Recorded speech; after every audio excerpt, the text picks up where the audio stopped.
Bom dia a todos. É uma honra estar aqui dividindo com vocês um pouquinho do nosso conhecimento sobre a teoria geral da prova e sobre o projeto de um novo Código de Processo Civil. Eu agradeço bastante aqui o convite do Departamento de Cultura da OAB, na figura do Dr. Humberto Durso, e agradeço também ao convite do presidente da OAB, o Dr. Marcos da Costa, por nos brindar aqui com essa oportunidade de dividir algumas preocupações com vocês.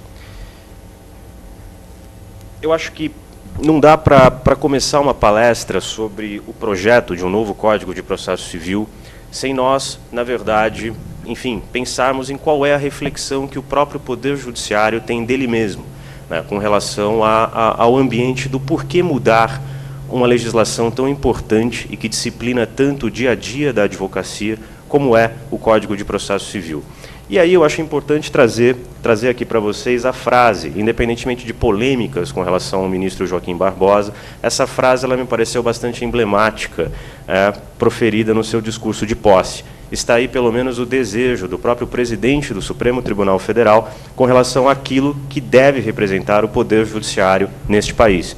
Na posição do Dr. Joaquim Barbosa, o Poder Judiciário ele tem que ser efetivo, ele tem que ser rápido, ele tem que ser um Poder Judiciário sem grandes pompas, mas muito próximo da realidade do jurisdicionado. Pessoal, se é assim, nós temos que abrir, então, dois conceitos importantes.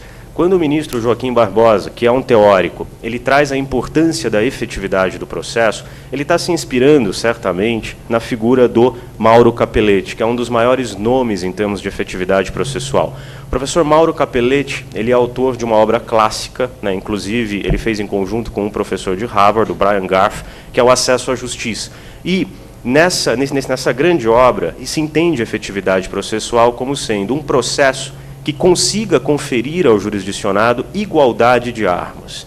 Veja, conferir igualdade de armas não é aquela pura e simples igualdade formal, a igualdade que nós, muitas vezes, convivemos no dia a dia quando estamos em juízo, mas uma igualdade efetiva, com um juiz muito próximo da realidade do jurisdicionado e conseguindo, inclusive, zelar pela adequada condução da prova e pela verificação se há alguma hipossuficiência técnica ou material no conflito, e conseguindo suprir essas determinadas deficiências. Também temos que analisar a importância da efetividade do ponto de vista também da doutrina italiana, essa um pouco mais antiga, na figura do Chiovenda, né, do Giuseppe Chiovenda, quando ele traz a importância do processo, ele conseguir dar ao cidadão exatamente o que ele teria, ou praticamente o que ele teria, se ele não precisasse ir ao Poder Judiciário. Isso é bastante difícil, principalmente quando se analisa os números do nosso Poder Judiciário, segundo ele próprio. O nosso Poder Judiciário hoje, pelo menos no último relatório, que foi publicado em 2010, tem 9 magistrados para cada 100 mil habitantes. Nosso Poder Judiciário teve, em 2010, 83,4 milhões de processos tramitando nas 3 esferas principais. E com uma taxa de congestionamento alta, de 58%. O que significa isso? De que cada 100 processos, em primeira instância, apenas 58 foram julgados, represando, então, para o ano seguinte. No ano seguinte, na Justiça Estadual, nós tivemos já um aumento dessa taxa de congestionamento, 73,9% de taxa de congestionamento. Bom, senhores, certamente isso inspirou o objetivo, vamos dizer assim, da reforma de um novo Código de Processo Civil. O porquê se pensar em um novo Código de Processo Civil? Essa realidade, certamente, levou a comissão de juristas a bolar um código, a elaborar um código que consiga estabelecer expressa e implicitamente verdadeira sintonia fina com princípios constitucionais. Ao pensarmos em princípios constitucionais, esse artigo aqui é fundamental. É o inciso 78 da Constituição Federal, do inciso 78 do artigo 5º, que prega justamente a necessidade da duração razoável do processo. Essa expressão, duração razoável do processo, ela é muito repetida ao longo de todo o projeto. Também o projeto ele objetiva criar condições para que o juiz possa proferir decisão de forma mais rente à realidade fática. A gente vai ver que esse objetivo tem absolutamente tudo a ver com a condução da prova. Simplificar resolvendo problemas e reduzindo a complexidade de subsistemas, como, por exemplo, o recursal. A gente vai ver logo em seguida que o projeto ele visa justamente criar uma uniformidade de jurisprudência, resolver conflitos que são repetitivos e, com isso, dificultar a inércia, a indevida prolongação da lide. Dar todo o rendimento possível a cada processo em si mesmo considerado é a tentativa de positivação do princípio da economia processual e imprimir maior grau de organicidade ao sistema, dando-lhe, assim, maior coesão. Essa é uma das últimas frases do projeto, da exposição de motivos, ao menos, do projeto que foi apresentado pela Comissão de Juristas. E o que me chama a atenção aí é a busca, justamente a parte final, da obtenção de uma sentença que resolva o conflito com respeito aos direitos fundamentais e no menor tempo possível, realizando o interesse público da atuação da lei material.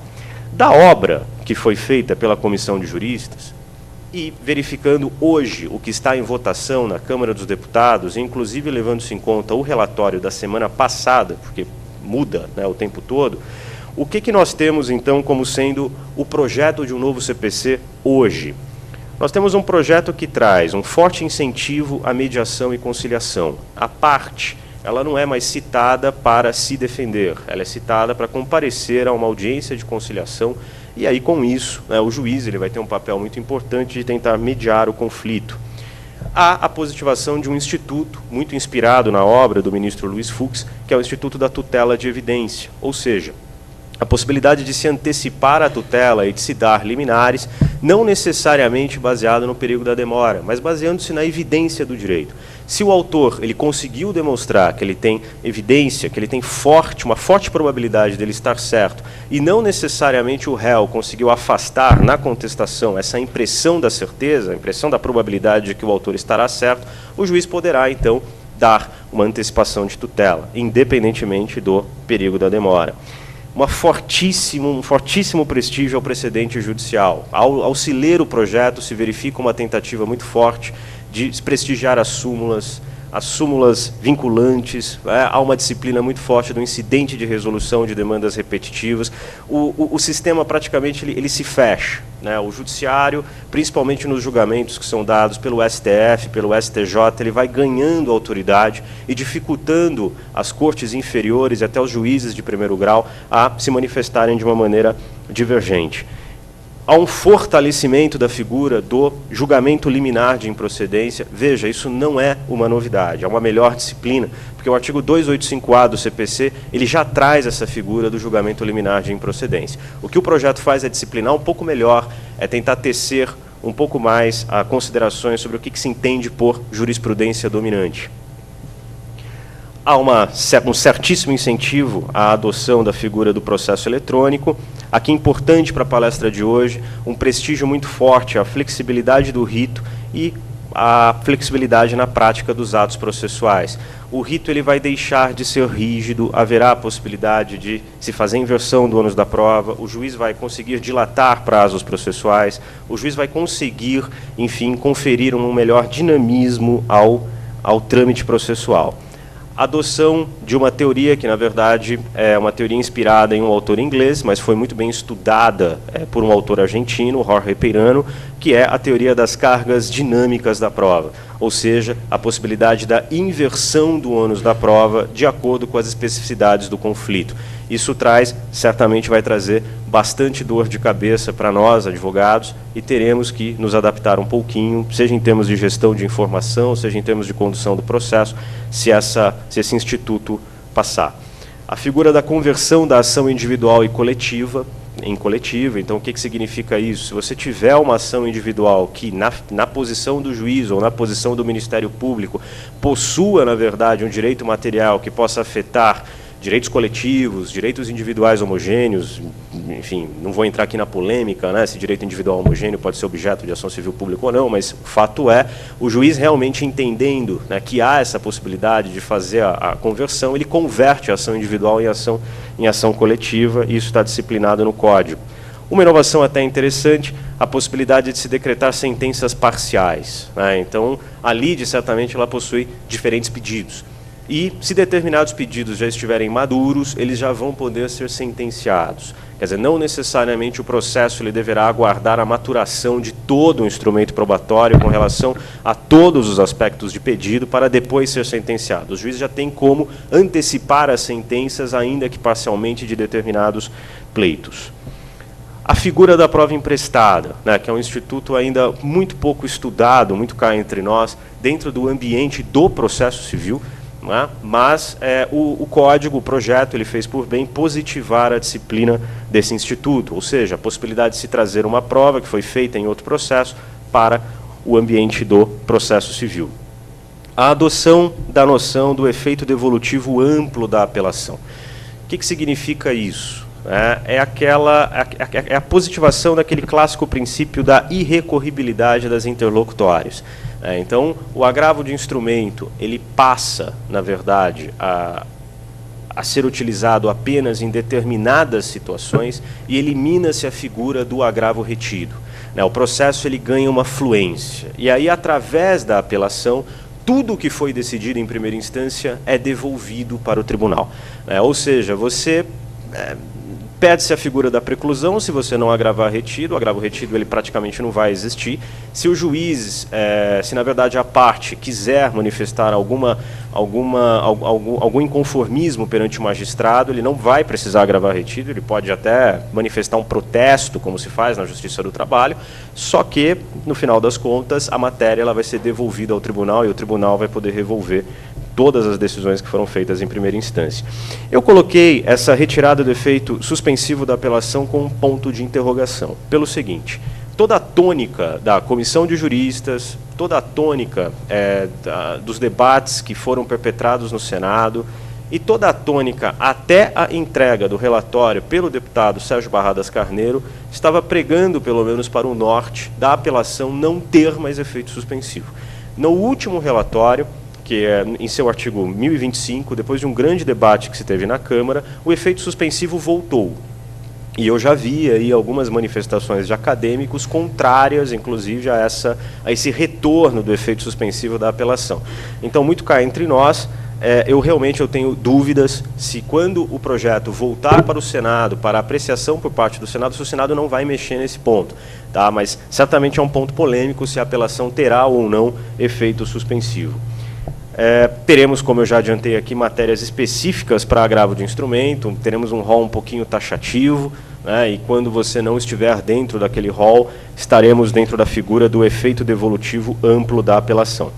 Últimos pontos aqui, nós temos o poder do relator para julgar monocraticamente, né, e um prestígio aos filtros seletores. Isso já existe, já está estampado no 557 do CPC. De qualquer forma, o filtro seletor também, que é o Instituto da Repercussão Geral. Isso, de certa forma, é um pouco mais sublinhado, vamos dizer assim, dentro do projeto de um novo CPC. A figura da majoração dos honorários, eu também estou adotando aqui um ponto de interrogação. Por quê? Também dentro de toda a tônica que foi feita na discussão até aqui, todo o projeto ele buscava adotar a figura dos honorários cumulativos. Ou seja, se você perdia em primeira instância, tinha a fixação dos honorários de sucumbência. Se você perdia em segunda instância, mais honorários de sucumbência. Se você perde em instância especial, instância extraordinária, mais honorários de sucumbência. Fase de conhecimento, perdeu, mais honorários de sucumbência. E você tem aí um verdadeiro acúmulo dos honorários de sucumbência. Bom, no último relatório isso não é eliminado. Tá? Então, no final das contas, nós temos ainda a acumulação dos honorários, mas há a fixação de um limite, que é o limite de 20% do valor envolvido na demanda. Eu estou com um ponto de interrogação, porque isso surgiu no último relatório, que é o relatório do Paulo Teixeira, do deputado Paulo Teixeira, e vamos ver se, enfim, ficará mantida, né, a existência desse limite ou não. Há aqui um prestígio muito grande à penhora de dinheiro. Aí vocês poderiam me dizer, puxa, mas esse prestígio já existe. Verdade? Já existe. Acontece que no projeto adota-se o adjetivo penhora prioritária de dinheiro. Então ela não é mais preferencial, ela é prioritária. Pelo menos no último relatório, que é o relatório do deputado Paulo Teixeira, existe um parágrafo permitindo a substituição claramente, apesar da penhora de dinheiro ser prioritária, haverá a possibilidade de substituição por carta de fiança e por seguro-garantia, que corresponde a 130% do débito. No relatório anterior isso não estava tão claro e isso gerava uma dúvida. E agora, pelo menos na redação como ficou bem clarificado que, apesar da penhora ser prioritária, a figura da substituição, que já está estampada hoje no 656, parágrafo 2º, continua mantido. E há uma melhor disciplina do que se tem aí como sendo a aplicação da desconsideração da personalidade jurídica, cria-se um incidente próprio. E com a necessidade, inclusive, de citação dos envolvidos, a chamada dos mesmos para o processo, para que eles possam se defender antes, pelo menos, de se decretar a desconsideração da personalidade jurídica. Pessoal, aqui um breve resumo. Basicamente, lendo esse projeto, quais são os grandes objetivos? Um processo civil de resultados econômico e efetivo. Isso é um objetivo. Se na verdade isso vai ser atingido ou não, ou se teremos dificuldades práticas ou não, isso é um outro foro de debate. Mas é um objetivo ter um processo civil de resultados econômico e efetivo, com amplo espírito de conciliação. Nos primeiros artigos, inclusive, do projeto, há a menção expressa de que os meios alternativos de resolução de conflitos devem ser a forma frequente de resolução de conflitos e não a lide por si. Então há realmente uma tentativa de se eliminar a figura do litígio longo e prolongado. Uma visão participativa e colaborativa do processo, tanto para as partes como para o próprio juiz. Convida-se o juiz a sair um pouco daquela figura equidistante que privilegia muito o princípio dispositivo na condução das provas, inclusive, para que ele se aproxime da realidade fática e consiga ajudar as partes a dirigir melhor o processo, inclusive dirimindo controvérsias que poderiam ser feitas se ele fosse mais próximo. Aumento de risco de sucumbência a gente deve colocar. Apesar de haver um teto ou não, o fato é que na medida em que a lide ela for prolongada, haverá condenação em honorários. Uma simplificação do sistema recursal e um fortíssimo prestígio aos precedentes. Não tenho dúvida que tem um pouquinho de inspiração, sem medo de errar, no que a Common Law geralmente pratica. Para quem já teve a curiosidade de estudar um pouquinho como funciona o direito inglês e o direito americano, ali tem um forte prestígio a precedentes judiciais. Lá, inclusive, é um pouco mais pesado, porque lá você... Tá tudo bem? Tá dando... Lá, um pouquinho ainda, inclusive, é um pouquinho mais pesado porque está dando um ruído.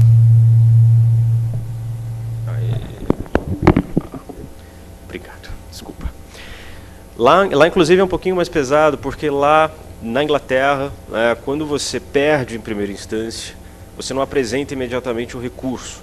Você tem que pedir autorização à Corte Superior para recorrer. E muitas vezes vem um sim ou um não. E se vier um não, você não recorre. E acaba valendo, na verdade, o que o juiz de primeira instância decidiu. Você tem um problema, muitas vezes, para a alteração da estrutura do precedente. Você tem que se valer fortemente de um instituto chamado distinguishing, para conseguir demonstrar que o teu caso é diferente do que já foi tratado no precedente judicial.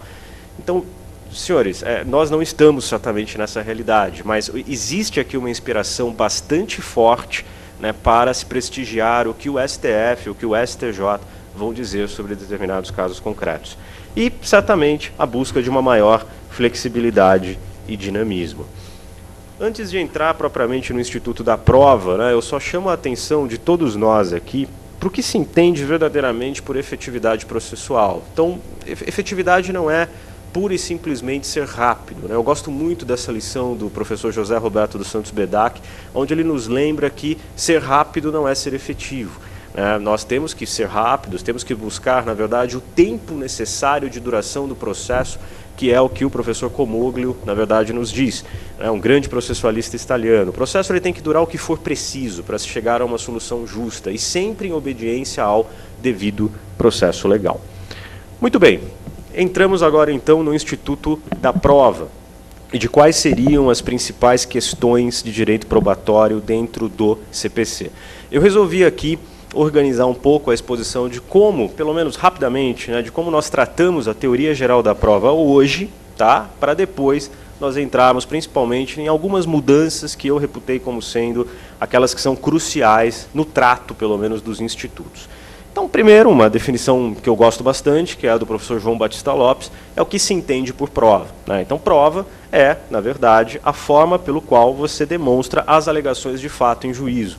Eu não sei se vocês têm a mesma impressão, mas fica aqui um desafio. Se vocês forem numa biblioteca de uma qualquer universidade e realmente forem buscar livros de prova dentro do processo civil, vocês vão achar muito poucos, muito poucos. Vocês vão achar muitos livros de coisa julgada, vocês vão achar muitos livros de medidas de urgência, muitos livros de técnicas de petição inicial, né, defesa, vão achar bastante coisas de defesa, contestação, recursos, tem bastante obra sobre recurso, mas é curioso, vocês não têm muitos tratadistas sobre prova.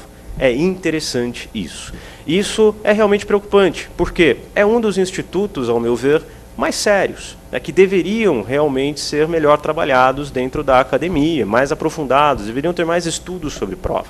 Eu acho que a prova, na verdade, é o que traz o norte do processo. Não adianta você ter feito a melhor petição inicial se você não sabe direito como articular, pelo menos, a forma de provar aquelas alegações de fato, né? Então, isso é um ponto. Existe uma dissertação de mestrado muito interessante de um professor, ele é lá do Sul, o professor Eduardo Cambi, né? Ele apresentou uma dissertação interessantíssima, trazendo a figura do direito à prova como sendo um direito constitucional. Então, ou seja, o direito de provar ele não pode ser cerceado por mandamento constitucional. Ele é inerente ao exercício do devido processo legal. Sem, na verdade, o direito à prova e a preocupação do juiz em respeitar isso, nós teremos, na verdade, uma verdadeira violação ao 5º 54 e ao 5º 55 da Constituição Federal. Então, hoje, quando se estuda o direito à prova, se estuda o direito à prova como elemento crucial dentro do exercício do contraditório e da ampla defesa. É um belo trabalho para quem tiver interesse. As provas, seguindo aqui a classificação do Moacir Amaral Santos e do professor João Batista Lopes, rapidamente, elas podem ser classificadas da seguinte forma. Quanto ao objeto, elas podem ser diretas ou indiretas. Diretas, aquelas que se ligam necessariamente aos fatos debatidos na lide. Indiretas são aquelas circunstanciais. Elas podem, quanto ao sujeito, ser pessoal, ou seja, produzidas através de uma pessoa, ou reais, né? Ou seja, produzidas através de exames, exames de fatos, enfim.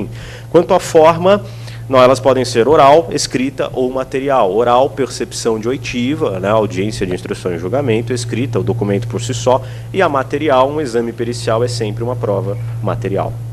E elas podem ser casuais, simples ou pré-constituídas, né? As provas casuais, elas já existem antes da lide, elas simplesmente existem e serão aproveitadas ou não no decorrer de uma lide. As provas pré-constituídas, não, né? Elas simplesmente são feitas e moldadas para uma determinada lide que se instaurará.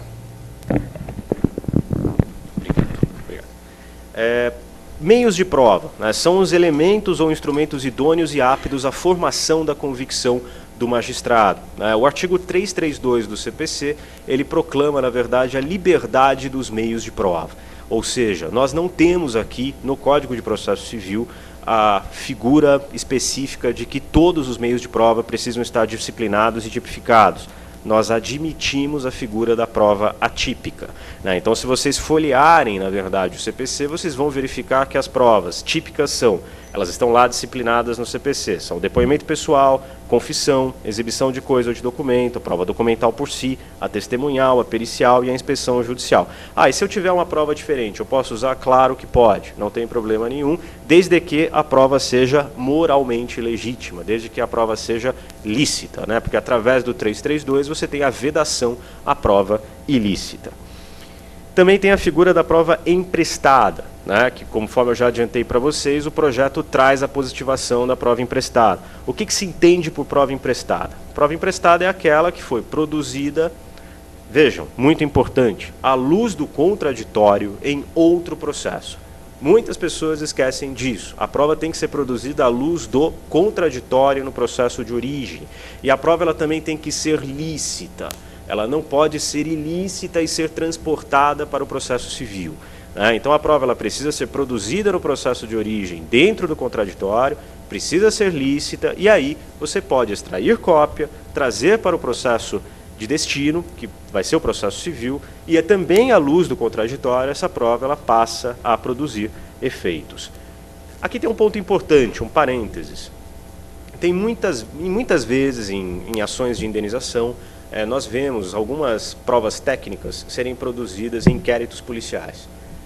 E não necessariamente no inquérito você observa contraditório. Tem muitos delegados que prestigiam o contraditório, mas tem muitos delegados que não observam o contraditório para todas as fases do inquérito policial.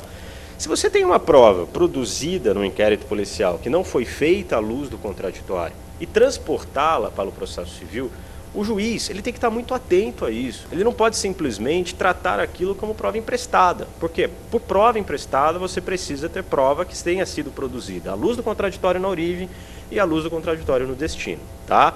Violando isso, se nós violarmos, nós estamos, na verdade, dando legitimidade a uma prova ilícita. Né? Tem muitos julgados, se vocês forem fazer uma pesquisa no Tribunal de Justiça, que desconsideram isso. E alguns julgados do STJ e do STF que já passam a reverter isso.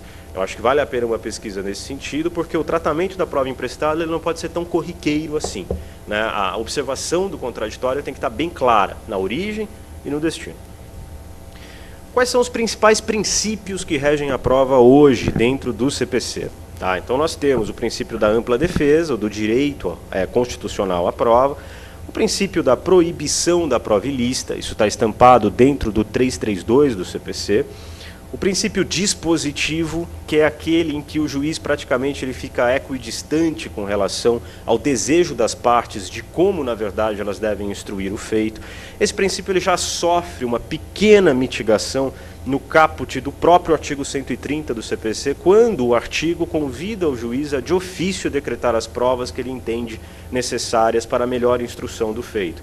E depois, conforme a gente vai ver, ele colide um pouquinho com o princípio do ativismo judicial, né, e o convite para que o juiz ele seja mais participativo e colaborativo no decorrer do processo.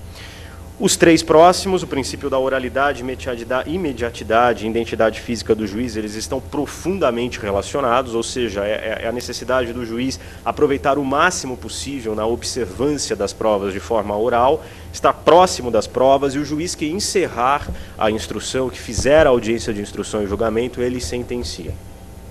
O princípio da aquisição processual, a prova ela pertence ao processo, ou seja, não adianta você juntar um documento e depois se arrepender e querer tirar o documento, no final das contas a gente não tem essa disponibilidade. E o do livre convencimento motivado, né? Então, ou seja, nós não adotamos mais o sistema da prova tarifada, né? Então, ou seja, todas as provas elas possuem o seu valor e serão devidamente apreciadas pelo Poder Judiciário. Em termos de momento, né, quais são os principais momentos hoje, tá, de produção das provas? Nós temos o momento da petição inicial, né, e deveríamos observar mais isso, principalmente no ambiente de um novo Código de Processo Civil. Vai ser muito importante já ter na petição inicial e na contestação todos os documentos necessários para a boa e adequada instrução do feito.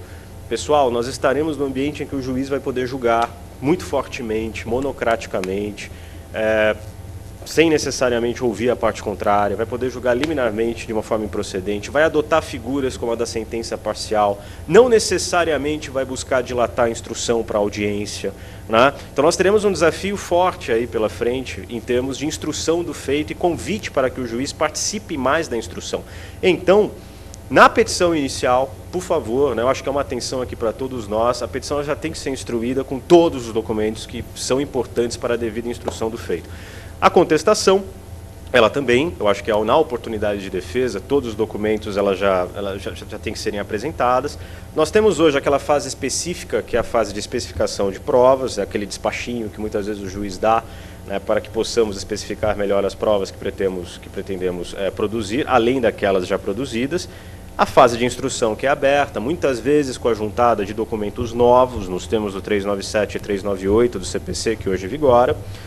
Temos a possibilidade ainda de produzir a prova de forma cautelar, verificando que a cautelar de produção antecipada de provas hoje, ela tem como elemento inerente para o seu processamento a figura do perigo da demora.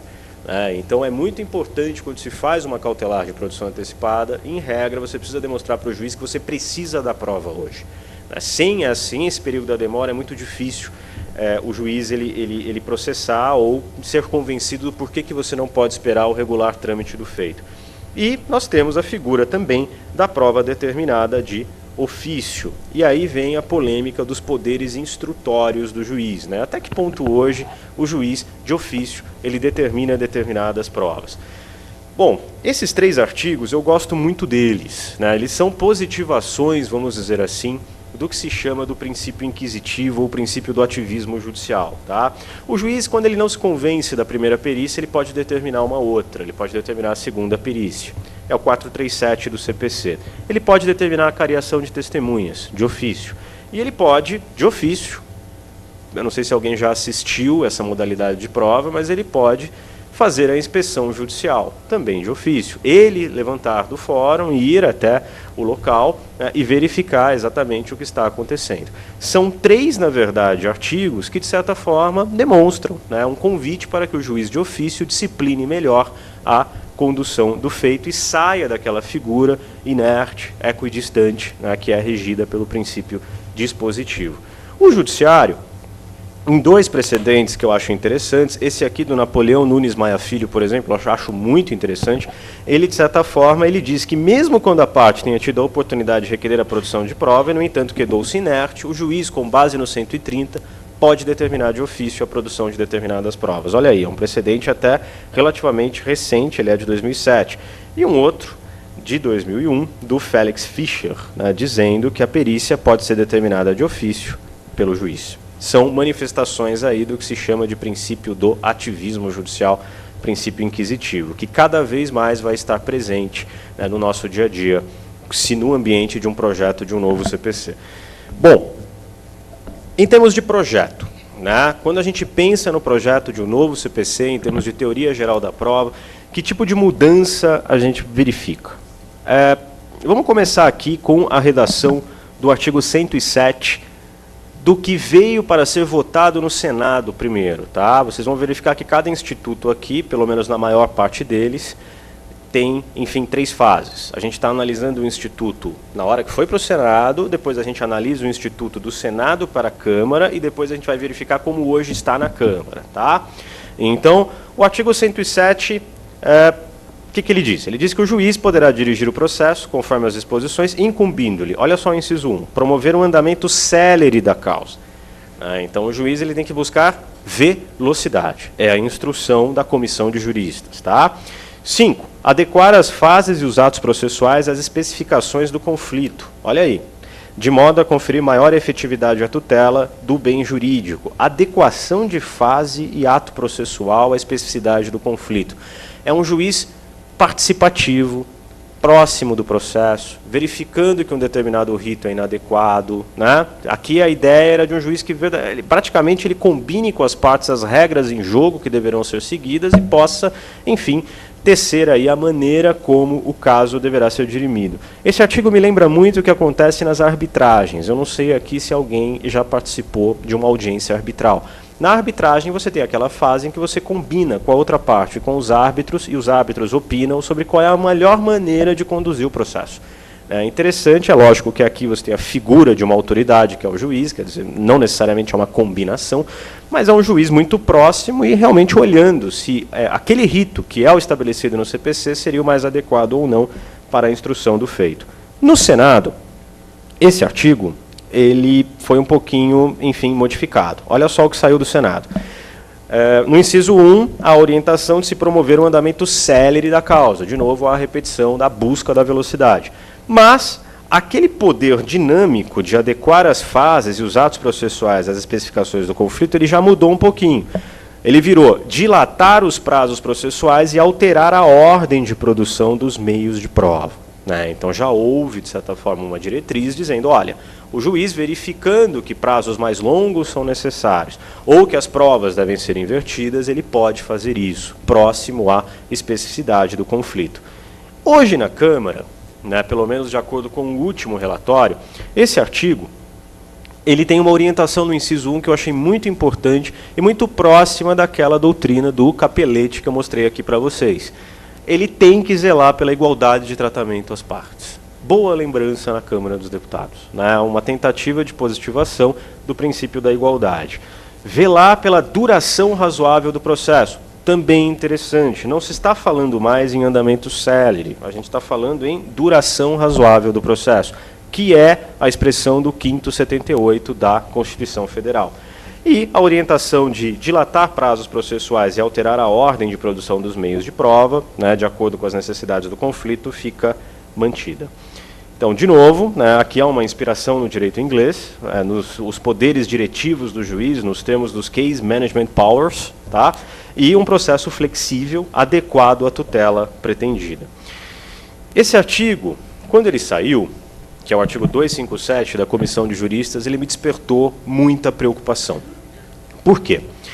O 257 caput, tá, ele trouxe, na verdade, a mesma orientação que nós temos hoje no atual 332 do CPC, a liberdade de empregar todos os meios legais de prova, ou seja, aquela ideia, né, de que não existe uma tipificação exaustiva dos meios de prova, e desde que a prova seja moralmente legítima, ela pode ser adotada. Problema no parágrafo único. Aqui foi uma ousadia da Comissão de Juristas, ao meu ver. A inadmissibilidade das provas obtidas por meio ilícito será apreciada pelo juiz à luz da ponderação dos princípios e dos direitos fundamentais envolvidos. Pessoal, se vocês forem olhar o 157 do Código de Processo Penal, que é o único artigo de legislação ordinária dentro dos códigos processuais que disciplina expressamente a proibição da prova ilícita, no 157 do Código de Processo Penal não tem nenhuma ressalvinha, né, com relação à aplicação de um princípio chamado princípio da proporcionalidade. Acontece que o maior palco de incidência do princípio da proporcionalidade para se relativizar o mandamento constitucional do princípio da proibição da prova ilícita é no processo penal. E se no processo penal, na legislação, que é o 157 do Código de Processo Penal, não houve essa exceção, realmente foi uma ousadia muito grande da Comissão de Juristas positivar a possibilidade de aplicação do princípio da proporcionalidade na relativização do princípio da proibição da prova ilícita no processo civil. Então, aqui realmente foi um objeto de muito debate, de muita preocupação, e a gente vai ver depois qual foi o desenrolar disso. No artigo 260, também do projeto, houve a positivação da prova emprestada. Ou seja, aí é realmente uma inovação interessante, é a disciplina de se extrair as cópias, né, de novo, à luz do contraditório, é uma ênfase aqui à necessidade de observância do contraditório e, enfim, a adoção, né, dessa possibilidade, desde que observado o contraditório no ambiente do processo civil. Eu vou fazer um pequeno parênteses aqui, até para a gente entender um pouco do desenrolar do que é o Instituto da Prova Ilícita, né, que hoje está estampado no 157 do Código de Processo Penal, no 5º 56 da Constituição.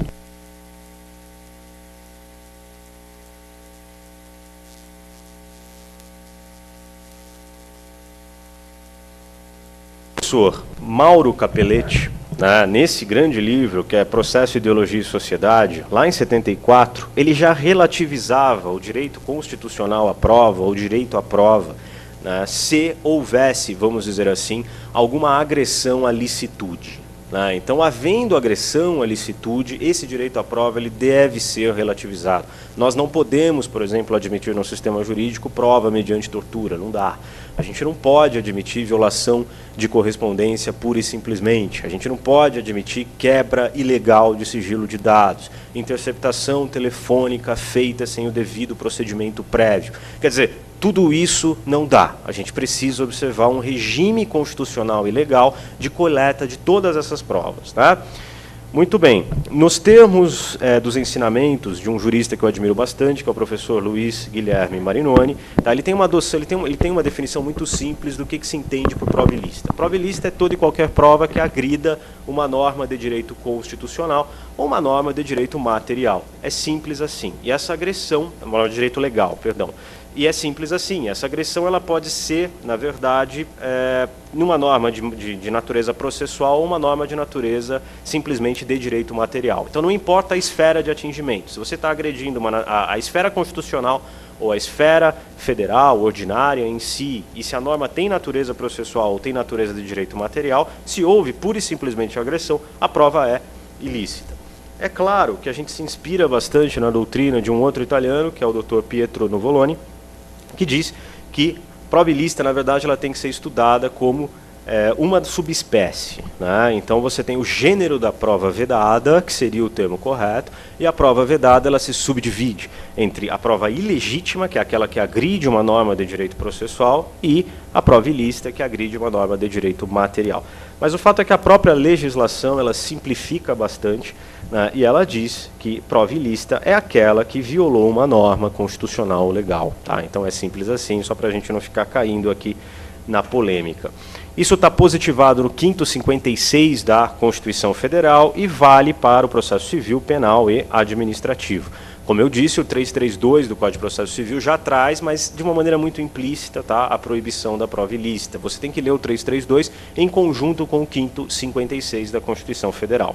Quando se fala em proibição da prova ilícita, e a professora Ada Pellegrini Grinover, tá, nas obras dela, ela foi bastante feliz, quando ela diz que quando se pensa na proibição da prova ilícita, automaticamente você traz a figura do princípio da proporcionalidade, não é?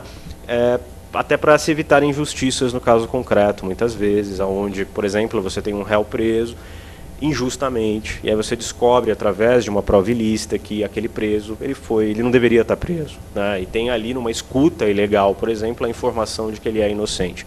Puxa vida, para preservar então a intimidade, né, de quem sofreu uma escuta ilegal, eu vou deixar um inocente preso. Então, é o clássico exemplo que você utiliza para dar importância ao princípio da proporcionalidade, que nada mais é do que o sopesamento dos valores e interesses em jogo a que procede o juiz para chegar à solução do conflito. O princípio da proporcionalidade, tá, por todos os doutrinadores que o estudam, ele obviamente ele sofre uma crítica por ser muito subjetivo. Você convida o juiz, mal ou bem, a examinar o caso concreto e, de acordo com a subjetividade, ele vai fazer o seu pesamento dos valores em jogo. Por isso que o Marinoni e o próprio João Batista Lopes, eles dizem claramente que a aplicação do princípio da proporcionalidade ela tem que ser excepcional. Ela não pode ser a regra, né? É um princípio muito criticado em alguns precedentes do STF, tem esse aí que é bastante emblemático do Sepúlveda Pertence, né, que classifica, inclusive, o princípio da proporcionalidade como sendo um estrangeirismo, né? Mas, enfim, eu acredito que ele tem a sua importância. Nós temos alguns autores que tentam ainda trazer uma fórmula para a aplicação desse princípio, né? Um dos grandes é o Nicolo Trocker, né? Ele diz que nós temos que determinar quais são os valores em jogo, verificar a ordem normativa de prioridades e determinar o cânone da proporcionalidade.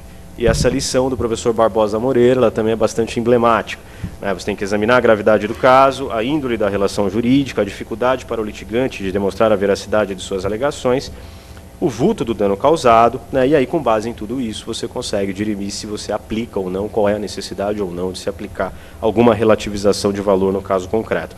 Certamente, tá, conforme o professor Sérgio Shimura já destacou, o princípio da proporcionalidade ele é mais fértil no campo do processo penal, né?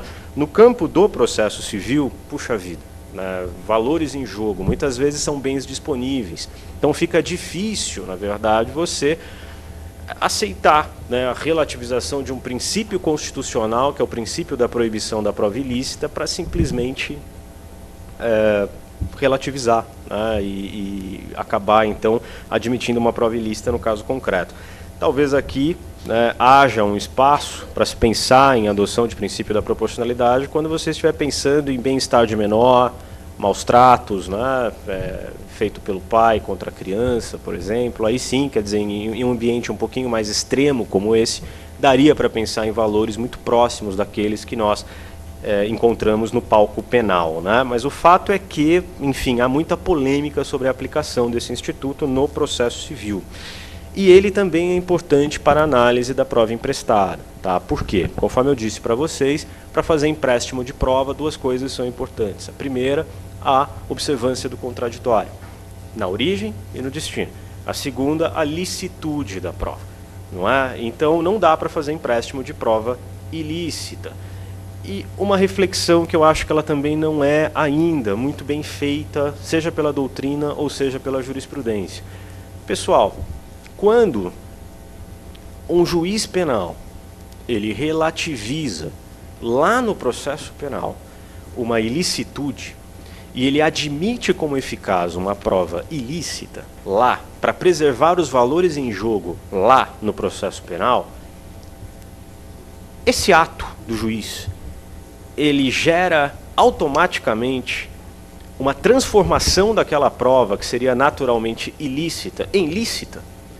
O simples fato dele, lá no processo penal, para legitimar uma determinada prova, após a aplicação do princípio da proporcionalidade, de admitir a prova lá no processo penal, ele, ao estar fazendo isso, ele vai estar transformando uma prova ilícita em lícita? Ela vai deixar de ser ilícita?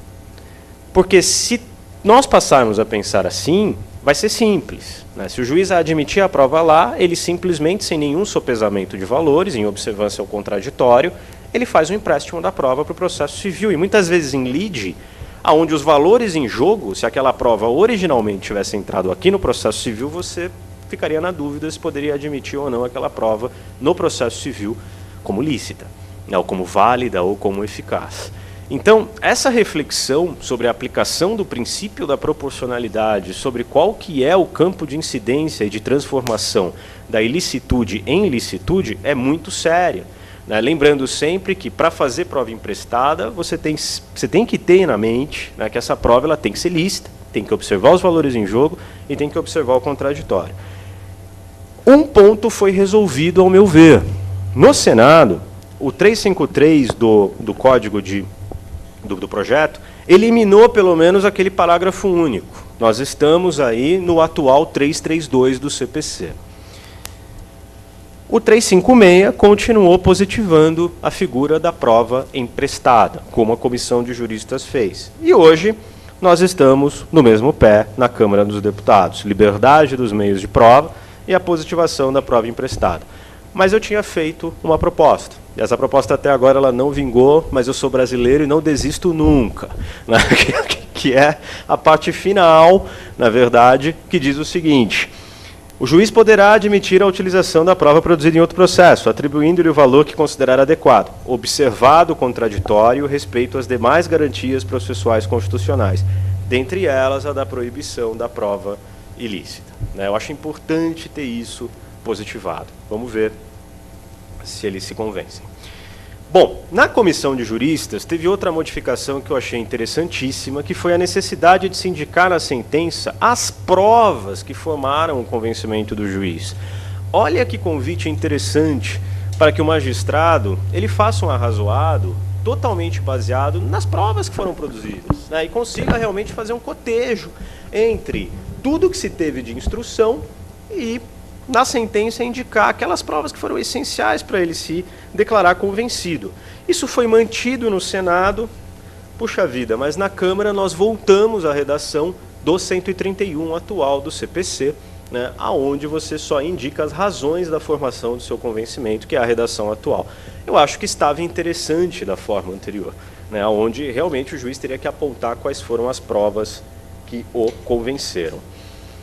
Aqui, pessoal, é uma das inovações mais polêmicas, a positivação da teoria das cargas dinâmicas da prova, tá? É uma teoria muito estudada por esse argentino, professor argentino, processualista argentino, que é o Jorge Peirano, mas na verdade é inspirada no autor inglês, que é o Jeremias Bentham, né? E eu vou começar, na verdade, para simplificar um pouquinho, na redação que nós temos hoje, tá? Que já está bem mais sofisticada.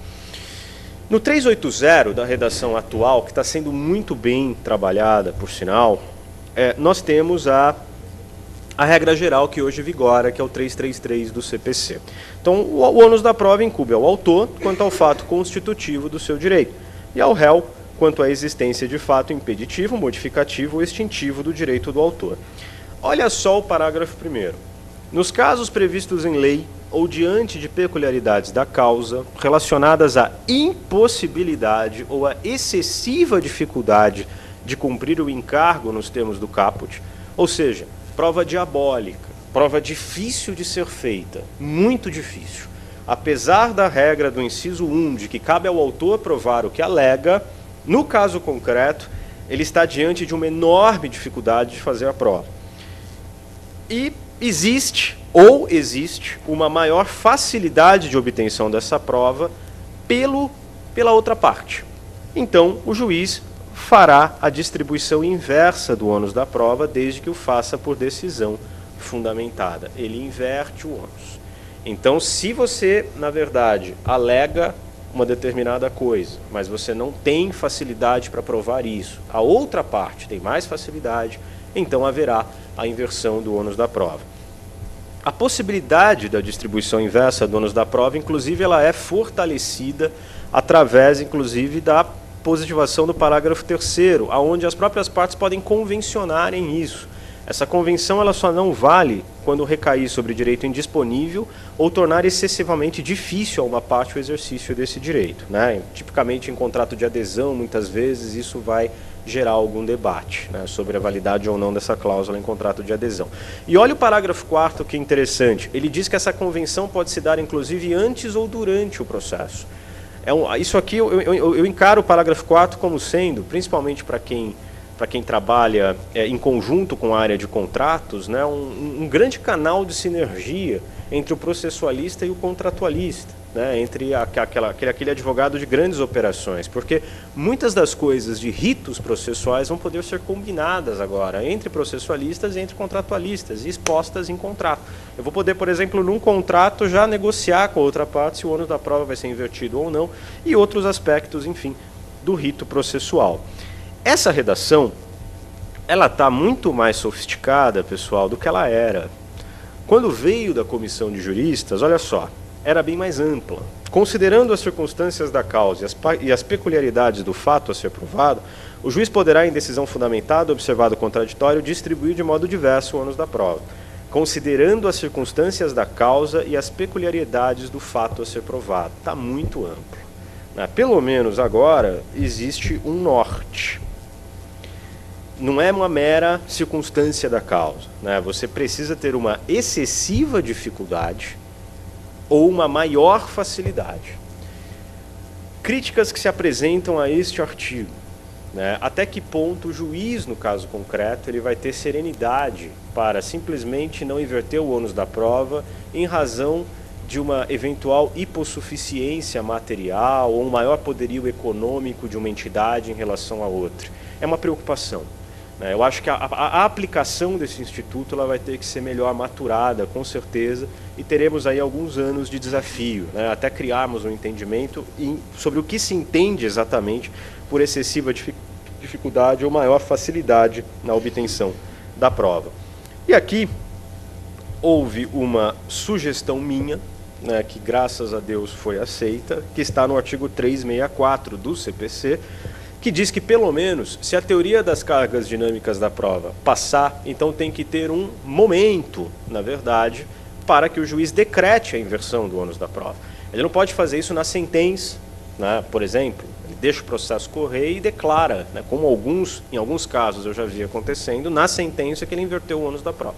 Então, as regras, pelo menos, elas têm que ficarem claras para as partes, e aí, no inciso 3, é o momento eleito pelo legislador, por hora, pelo legislador que está projetando o CPC, é o do despacho saneador, né, do despacho de organização do processo. Então, neste momento, ele vai dizer se ele decreta ou não a inversão do ônus da prova. Isso foi uma sugestão para o Sérgio Barradas Carneiro, já estava no relatório anterior e foi mantida. Quando se fala em cargas dinâmicas da prova, eu acho importante já deixar claro para vocês que em alguns eventos no judiciário, ela já é aplicada. Primeiro, não se trata propriamente de uma novidade no direito brasileiro, porque o 6º e 8º do CDC já disciplina a inversão do ônus da prova nas relações de consumo, quando você tem hipossuficiência técnica ou manifesta hipossuficiência material.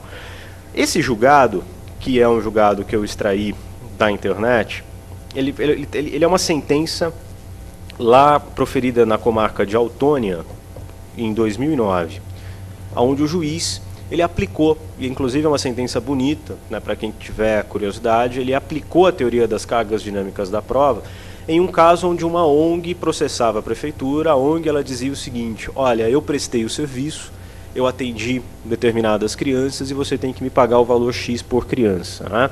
E a prefeitura ela simplesmente contestou, dizendo: você não provou que você atendeu.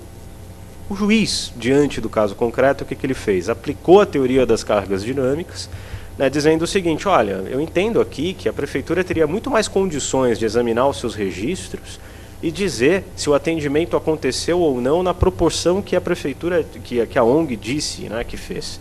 Então, aplico a teoria das cargas dinâmicas e, pela facilidade de maior obtenção da prova pela prefeitura, e com isso é feita a inversão e ele julgou procedente a ação de cobrança, mesmo sem a ONG ter, na verdade, provado efetivamente que fez o atendimento daquele número de crianças. E esse precedente da Nancy, que é recente, é de 2010, também é bastante emblemático, onde ele, olha só, adota a inversão do ônus da prova, mesmo considerando que o CDC é inaplicável ao caso concreto. Então, você nota aí uma certa orientação, ou desejo, pelo menos, de partes do Poder Judiciário em começar a tornar esse processo um pouco mais flexível, né, na parte da distribuição do encargo probatório. O 370, no Senado, ele trouxe uma inovação interessante, né, que é a positivação da ata notarial como meio de prova.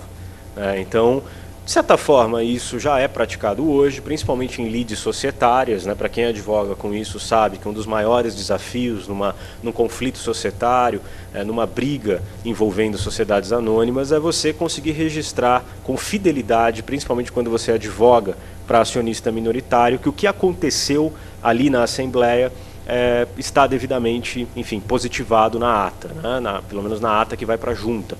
E se houver alguma controvérsia, você se vale da ata notarial, você leva o notário e tenta, pelo menos com a percepção do notário, extrair com veracidade o que acontece na Assembleia. Já existe hoje, né? De certa forma, o Senado ele traz a positivação dessa figura no 370, e no 391 do atual projeto é mantida essa positivação, inclusive com essa inovação aí do parágrafo único, onde se deixa claro que dados representados por imagem ou som gravados em arquivos eletrônicos também poderão constar da ata notarial. A adoção da figura do depoimento pessoal por videoconferência, né? Isso já está no 392, já estava no Senado, né? Foi mantido na Câmara até agora por essa redação do 392. É uma tentativa de melhor cumprimento daqueles princípios da oralidade, imediatidade e identidade física do juiz. Então, quem vai colher o depoimento pessoal, ainda que a parte esteja em comarca distante, é o juiz que vai julgar o feito. Ele pode fazer isso através da videoconferência. Mesma coisa para testemunha, né? Testemunha que está em comarca distante pode ser ouvida por videoconferência, artigo 460 do CPC. Algumas mudanças com relação à prova testemunhal. Primeiro, quem intima a testemunha para comparecer em audiência? O advogado, né? Se valer do Poder Judiciário virou exceção. Então, quem vai intimar a testemunha para ir a juízo, quem vai levar lá a cartinha, dizer que a testemunha tem que comparecer em tal data é o advogado.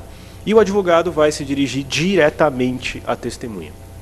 O juiz ele vai policiar, é óbvio, né? Ele vai controlar um pouco a inflamação na audiência, mas a gente vai ficar muito próximo daquelas audiências que são feitas, enfim, em tribunais, em cortes americanas, onde você já se dirige, né, diretamente a quem está depondo. E aqui de certa forma, é uma disciplina um pouco mais sadia e menos polêmica, né? Porque eu senti que quando o anteprojeto ele foi arquitetado, a advocacia, de certa forma, ela ficou muito preocupada com relação à diminuição do número de testemunhas e com relação ao momento de se apresentar o rol, né? Então, na primeira orientação, na sua petição inicial e na sua contestação, você já deveria apresentar o rol de testemunhas. E o número caía, se eu não me engano, caía para 5, tá? Salvo o melhor juízo. Agora, no artigo 364, você tem a manutenção do número que existe hoje, tá? Então, o número é de 10 testemunhas, sendo 3 para cada fato. Só que, né, o juiz ele pode reduzir motivadamente esse número, tá? É uma abertura que se dá para o magistrado. E o momento, as partes elas podem ser convidadas a comparecer a uma audiência de saneamento e nesta audiência elas apresentam o rol, né? Ou, se o juiz não resolver fazer a audiência de saneador, ele vai no despacho, né, de saneamento e ordenação do processo, ele vai dar um prazo não superior a 15 dias para a apresentação desse rol. Essa disciplina, eu acho que ela de certa forma, ela traz um elemento bem próximo do que nós já vivemos hoje, né? Não acredito, então, que não se muda tanto. No 446, que por enquanto está sendo mantido na Câmara, é a positivação da utilização do documento eletrônico, né? É claro que a gente vai depender um pouquinho de lei própria, até para atestar a autenticidade, né? Mas sem dúvida nenhuma nós temos aí a positivação, uma inovação que está de acordo com as inovações da nossa realidade. Uma disciplina sadia, que é a retirada do efeito suspensivo da arguição de falsidade, né? A doutrina ela já convivia com um debate bastante sério se a arguição de falsidade ela deve suspender o processo como um todo ou se só suspende o ato da sentença, né? E o projeto ele traz no 437 seguintes justamente a orientação de que ele não suspende o processo. É claro que o juiz não vai sentenciar sem julgar a arguição de falsidade antes, então geralmente seria só um elemento impeditivo para o ato da sentença. E o momento da produção da prova documental, eu achei também interessante essa inovação que veio agora no último projeto da Câmara, no artigo 442. Quando você tem, enfim, você pode juntar documentos novos, não há problema com a juntada de documentos novos, mas por documento novo eu também entendo aquele que se tornou conhecido, acessível ou disponível após a distribuição da ação. Ele pode ser antigo, mas ele só se tornou disponível agora. E aí com isso elimina-se, né, uma das polêmicas que se tem, que é sobre o que se entende por documento novo. Mas olha só a orientação. Você tem que demonstrar que você não está agindo de má fé, né? Você não ficou escondendo um documento para depois, enfim, apresentar. Você vai ter que demonstrar de certa forma que ele só se tornou conhecido agora, né? O desafio, não sei se vocês sentem isso quando vocês ouvem, né, mas principalmente para quem trabalha em empresa, né, em empresa grande, né, ou tem, na verdade, o desafio de gerenciar muito bem a informação, vai haver uma orientação aí bastante séria, né, de organização adequada da gestão de informação nas organizações, né? Porque, olha só, né, nós vamos viver um ambiente de inversão do ônus da prova e nós vamos viver um ambiente onde o princípio da boa-fé será uma orientação enorme, né? Vocês vão ver que o projeto até traz uma majoração da multa por litigância de má-fé. Então, existe, enfim, uma orientação bastante severa das partes colaborarem para uma adequada instrução do feito e para um trâmite que realmente possa ser célere e melhor para todos, né? E o desafio de uma empresa, muitas vezes, é de fazer com que o seu arquivo e toda a sua gestão possa estar em ordem, né? Muitas vezes, se você liga para alguém da produção e pede aquela carta que foi trocada em 1984 entre o fornecedor, né, e uma pessoa do corporativo, essa carta não necessariamente ela vem com velocidade. Às vezes não por maldade, né, porque simplesmente é difícil operacionalizar toda essa gestão de informação. E eu acho que aí vai ter um desafio bastante sério para todos nós, para quem advoga para a empresa e tem que gerir bem toda essa informação, né? Olha só, inovação interessante do 388 do CPC, do projeto, né, aonde a figura da cautelar de produção antecipada de provas, ela perde a necessidade, vamos dizer assim, de estar atrelada ao perigo da demora, à urgência, né? Então, essa prova ela pode ser produzida para viabilizar uma tentativa de conciliação ou de outro meio adequado de solução de conflito. E quando o prévio conhecimento dos fatos possa justificar ou evitar o ajuizamento de uma ação. Não necessariamente a demora ela é o requisito agora, que é o que está no inciso 1, para você se valer da cautelar, né, de produção antecipada de provas. Uma inovação bem interessante na sistemática da prova pericial também está no parágrafo 2º, 3º e 5º do 471 do projeto, aonde você passa a admitir